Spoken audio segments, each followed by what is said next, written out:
শ্যামবাজারের ব্যবসায়িক আপনি একজন, এবং আমি আপনাকে বলতে চাই যে আপনাদের কৃষকের সাথে যুক্ত আছেন। সরকার যখন বলেছিল যে কৃষকের পাশে দাঁড়াবেন, কিন্তু আপনাদের আমাদের চেয়ে আপনারা বেশি কৃষকের সাথে যুক্ত আছেন। 24 ঘন্টা কথা হয় কৃষকের সাথে, আপনাদের সাথে। কিন্তু কৃষকের বিষয়গুলি এই মুহূর্তে আপনারা কিভাবে দেখছেন? এই যে লস খাচ্ছে, সরকারকে কোনো কৃষকের পিছনে কিংবা কৃষকদের কোনো সাহায্য সহযোগিতা করবেন? কৃষকের পাশে সরকার দাঁড়াবে, প্রতিজ্ঞাবদ্ধ, প্রতিশ্রুতিবদ্ধ, ওয়াদাবদ্ধ।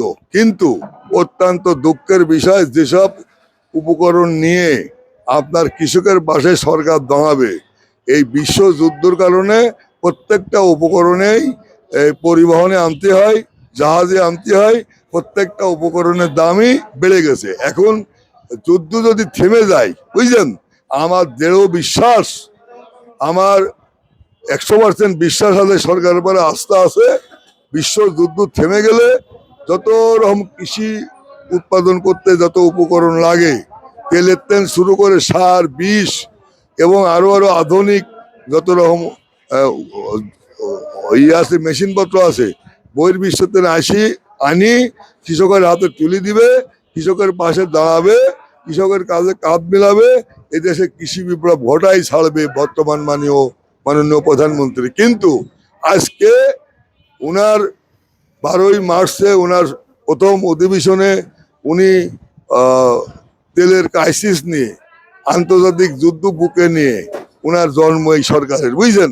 এই যুদ্ধ না কমা পর্যন্ত কৃষকের পাশে উনি কিভাবে দাঁড়াবে বলেন? যত উপকরণ বাড়িতে নামতে হবে, সব উপকরণের দাম আকাশ ছোঁয়া। বিশ্ব যুদ্ধের জন্য কোনো পণ্যই অ্যাভেলেবল ভাবে আসতেছে না, বাধাগ্রস্ত, বুঝছেন। যুদ্ধ কমলেই বর্তমান সরকার কৃষকের পাশে দাঁড়াবে, কৃষি বিপ্লব ঘটাবে, আমি এইটুকুই আশা ব্যক্ত করি। আচ্ছা, আমরা একেবারে নিউজের শেষ পর্যায়ে আছি। আমরা শুধু পেঁয়াজের দাম, রসুনের দাম, আলুর দাম একটু জানিয়ে দেব সকলের মাঝে, একটু জানাবেন আজকের চলমান বাজারে আলু, পেঁয়াজ, রসুনের যে ন্যায্য বাজারটা রয়েছে সেটা বলবেন।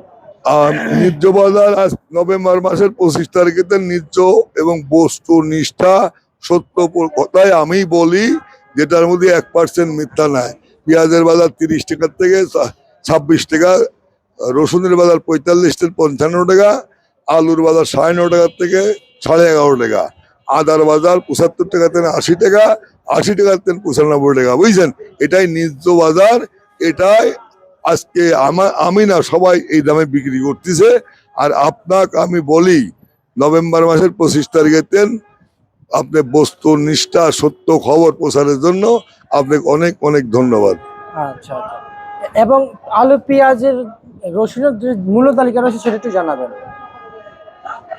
পেঁয়াজ, রসুন, আলুর যে মূল্য তালিকা রয়েছে সেটা একটু জানাবেন আমাদেরকে। আজকে তো বললাম আপনাকে, আলুর বাজার হচ্ছে 9 টাকা 58 থেকে 11 টাকা 58 12 টাকা, পেঁয়াজ হচ্ছে 26 টাকার থেকে 30 টাকা, রসুন 45 টাকার থেকে 55 টাকা, আর আদা হলি 75 টাকার থেকে 80 টাকা, চায়না আদা 80 টাকার থেকে 95 টাকা। এবং বাংলাদেশে আপনার যে 3টা পণ্যে তরকারি স্বাদ বয়ে নিয়ে আসে 18 কোটি মানুষের, 18 কোটি বাঙালি, আমরা বাঙালি, আমরা নাগরিক, 18 কোটি মানুষের এই তরকারি সুস্বাদ বয়ে নিয়ে আসে আমাদের দেশের পেঁয়াজ, রসুন, আদা। এই যে 3টা পণ্য তরকারির মশলা হিসাবে কাজ করে, তারপর অন্য অনেক কিছু আছে। এই 3টা মশলার দামই অস্বাভাবিক কম।